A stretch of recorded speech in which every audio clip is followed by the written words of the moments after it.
ഇന്ന് നമ്മൾ ഖുർആനിൽ പരാമർശിക്കപ്പെട്ട ചില ശ്രദ്ധേയമായ കാര്യങ്ങളെക്കുറിച്ചാണ് സംസാരിക്കുന്നത്. ഖുർആനിലെ 10 അത്ഭുതങ്ങളെക്കുറിച്ച്. ഒന്നാമത്തേത് ഖുർആന്റെ സംരക്ഷണത്തെക്കുറിച്ചാണ്. സൂറത്തുൽ അൽ ഹിജറിൽ ഖുർആന്റെ സംരക്ഷണത്തെക്കുറിച്ച് അള്ളാഹു പറയുന്നുണ്ട്. തീർച്ചയായും ഈ ഉപദേശം അവതരിപ്പിച്ചതും അതിനെ സംരക്ഷിക്കുന്നതും നാം തന്നെയാണെന്ന്. മറ്റു പല പുരാതന ഗ്രന്ഥങ്ങളും കാലക്രമേണ കൈയെഴുത്തു പ്രതികളിലെ വ്യത്യാസങ്ങൾക്കും മാറ്റങ്ങൾക്കും വിധേയമായിട്ടുണ്ട്. എന്നാൽ മുസ്ലിം വിശ്വാസപ്രകാരം ഖുർആനെ അള്ളാഹു തന്നെ സംരക്ഷിച്ചിരിക്കുന്നു. നബി മുഹമ്മദ് സല്ലല്ലാഹു അലൈഹി വസല്ലമയുടെ കാലത്ത് തന്നെ സ്വഹാബികൾ ഖുർആൻ മനഃപ്പാഠമാക്കി, അതോടൊപ്പം എഴുതി വെക്കുകയും ചെയ്തു.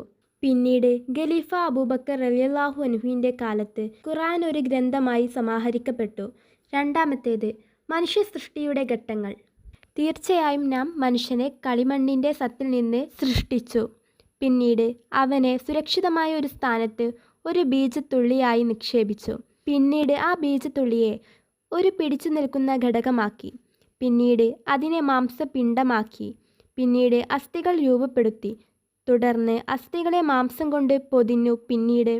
പിന്നീട് അവനെ മറ്റൊരു സൃഷ്ടിയായി വളർത്തി. ഈ ആയത്തുകളിൽ ഖുർആൻ മനുഷ്യ സൃഷ്ടിയുടെ വിവിധ ഘട്ടങ്ങളെ പരാമർശിക്കുന്നു.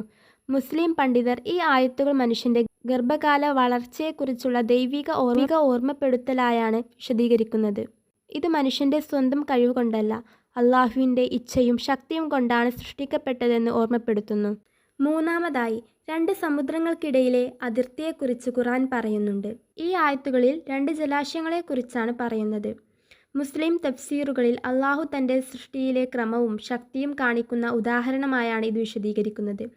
ചിലർ ഈ ആയത്തുകളെ സമുദ്രശാസ്ത്രവുമായി ബന്ധപ്പെടുത്തി ചർച്ച ചെയ്യാറുണ്ട്. ചില സ്ഥലങ്ങളിൽ വ്യത്യസ്ത സ്വഭാവമുള്ള ജലങ്ങൾ കൂടിച്ചേരുമ്പോഴും അവയുടെ ചില ഗുണങ്ങൾ ഒരു പരിധിവരെ വ്യത്യസ്തമായി നിലനിൽക്കുന്നത് നിരീക്ഷിക്കപ്പെട്ടിട്ടുണ്ട്.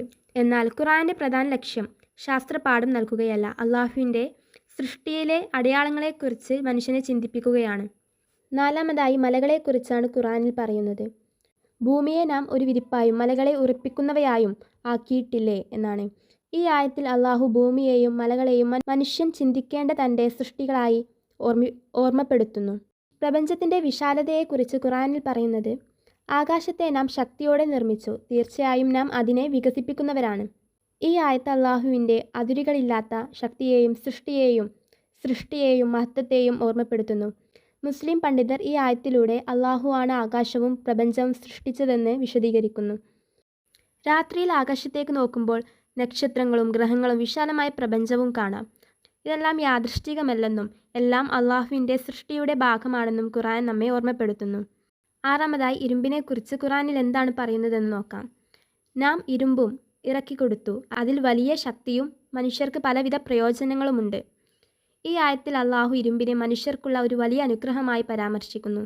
വീടുകൾ, വാഹനങ്ങൾ, പാലങ്ങൾ, ആശുപത്രികൾ, കൃഷി ഉപകരണങ്ങൾ, വ്യവസായങ്ങൾ തുടങ്ങി മനുഷ്യജീവിതത്തിൻ്റെ എല്ലാ മേഖലകളിലും ഇരുമ്പിന് വലിയ പങ്കുണ്ട്. ഏഴാമതായി തേനീച്ചയെക്കുറിച്ച് ഖുർആനിൽ പറയുന്നത്, നിന്റെ രക്ഷിതാവ് തേനീച്ചയ്ക്ക് ഭോജനം നൽകി. മലകളിലും മരങ്ങളിലുമായി മനുഷ്യർ നിർമ്മിക്കുന്ന സ്ഥലങ്ങളിലുമായി നീ പാർപ്പിടങ്ങൾ ഉണ്ടാക്കുക. പിന്നീട് എല്ലാത്തരം ഫലങ്ങളിൽ നിന്നും ഭക്ഷിക്കുകയും നിന്റെ രക്ഷിതാവിൻ്റെ മാർഗങ്ങളിൽ എളുപ്പത്തിൽ സഞ്ചരിക്കുകയും ചെയ്യുക. അവയുടെ ഉദരങ്ങളിൽ നിന്ന് വിവിധ നിറങ്ങളിലുള്ള ഒരു പാനീയം പുറപ്പെടുന്നു. അതിൽ മനുഷ്യർക്ക് രോഗശാന്തിയുണ്ട്. ചിന്തിക്കുന്ന ജനങ്ങൾക്ക് ഇതിലൊരു ദൃഷ്ടാന്തവുമുണ്ട്. ഈ ആയത്തിൽ അള്ളാഹു തേനീച്ചയുടെ ജീവിത രീതിയും തേൻ്റെ അനുഗ്രഹവും ഓർമ്മപ്പെടുത്തുന്നു. ചെറിയൊരു ജീവിയായ തേനീച്ച അത്ഭുതകരമായ ക്രമത്തോടെയും പരിശ്രമത്തോടെയും ജീവിക്കുന്നു. പൂക്കളിൽ നിന്ന് മധുരരസം ശേഖരിച്ച് തേൻ നിർമ്മിക്കുന്നു. ഖുർആൻ തേനെ മനുഷ്യർക്ക് പ്രയോജനമുള്ള ഒരു അനുഗ്രഹമായി പരാമർശിക്കുന്നു. എട്ടാമതായി സൂര്യനും ചന്ദ്രനും അള്ളാഹുവിൻ്റെ മഹത്തായ ദൃഷ്ടാന്തങ്ങളാണ്. രാത്രിയും പകലും സൂര്യനും ചന്ദ്രനും സൃഷ്ടിച്ചത് അവനാകുന്നു. ഓരോന്നും അതത് ഭ്രമണപഥത്തിൽ സഞ്ചരിച്ചു കൊണ്ടിരിക്കുന്നു. എല്ലാ ദിവസവും സൂര്യോദയവും സൂര്യാസ്തമയവും നാം കാണുന്നു. മാസങ്ങൾ കണക്കാക്കാൻ ചന്ദ്രൻ്റെ ഘട്ടങ്ങളും നാം ഉപയോഗിക്കുന്നു. ഇതെല്ലാം യാദൃശ്ചികമല്ല, അള്ളാഹു നിശ്ചയിച്ച ക്രമത്തിൻ്റെ ഭാഗമാണെന്ന് ഖുർആൻ ഓർമ്മപ്പെടുത്തുന്നു. ഓരോന്നും അതത് ഭ്രമണപഥത്തിൽ സഞ്ചരിക്കുന്നു എന്ന പരാമർശം അള്ളാഹു സൃഷ്ടിയിൽ സ്ഥാപിച്ച ക്രമത്തെയും നിയമത്തെയും കുറിച്ചാണ് നമ്മെ ചിന്തിപ്പിക്കുന്നത്. ഒമ്പതാമതായി മഴയെക്കുറിച്ച് ഖുർആനിൽ പറയുന്നത്, ആകാശത്തിൽ നിന്ന് നാം അനുഗ്രഹപൂർണമായ വെള്ളം ഇറക്കിവിട്ടു. അതുവഴി തോട്ടങ്ങളും കൊയ്തെടുക്കാവുന്ന ധാന്യവിളകളും വളർത്തി. ഉയർന്നു നിൽക്കുന്ന ഈന്തപ്പനകളും അവ മനുഷ്യർക്ക് ഉപജീവനമാകുന്നു. ആ വെള്ളം കൊണ്ട് നാം മരിച്ചുപോയ ഭൂമിക്ക് ജീവൻ നൽകുകയും ചെയ്യുന്നു. അതുപോലെയായിരിക്കും മരണത്തിന് ശേഷമുള്ള ഉയിർത്തെഴുന്നേൽപ്പും. മഴ പെയ്യുന്നതിന് മുമ്പ് വരണ്ടു കിടന്ന ഭൂമി പച്ചപ്പോടെ നിറയുന്നതും സസ്യങ്ങൾ മുളയ്ക്കുന്നതും നാം കാണുന്നു. ഖുർആൻ ഈ കാഴ്ചയെ അള്ളാഹുവിൻ്റെ ശക്തിയുടെ ഒരു അടയാളമായും മനുഷ്യർക്ക് ചിന്തിക്കാനുള്ള ഒരു ഉദാഹരണമായും അവതരിപ്പിക്കുന്നു. ഈ ആയത്ത് ഒരു പ്രധാന സന്ദേശവും നൽകുന്നു. മരിച്ച ഭൂമിക്ക് അള്ളാഹു വീണ്ടും ജീവൻ നൽകുന്നത് പോലെ മരണശേഷം മനുഷ്യരെയും അവൻ ഉയർത്തെഴുന്നേൽപ്പിക്കാൻ കഴിവുള്ളവനാണ്. ഖുർആൻ ഒരു പാരായണ ഗ്രന്ഥം മാത്രമല്ല, അത് ജീവിതത്തിനുള്ള മാർഗദർശനമാണ്. അതിൻ്റെ സന്ദേശം മനസ്സിലാക്കി അതനുസരിച്ച് ജീവിക്കുമ്പോഴാണ് യഥാർത്ഥ പ്രയോജനം ലഭിക്കുന്നത്. ഇന്ന് നമ്മൾ ഖുർആനിലെ ശ്രദ്ധേയമായ വിഷയങ്ങളെക്കുറിച്ച് സംസാരിച്ചു. ഈ വിഷയങ്ങൾ നമ്മെ അള്ളാഹുവിൻ്റെ സൃഷ്ടികളെക്കുറിച്ച് ചിന്തിക്കാനും ഖുർആനോട് കൂടുതൽ അടുക്കാനും പ്രേരിപ്പിക്കട്ടെ. അള്ളാഹു നമ്മെ ഖുർആൻ പഠിക്കാനും മനസ്സിലാക്കാനും അതനുസരിച്ച് ജീവിക്കാനും അനുഗ്രഹിക്കട്ടെ. ആമീൻ.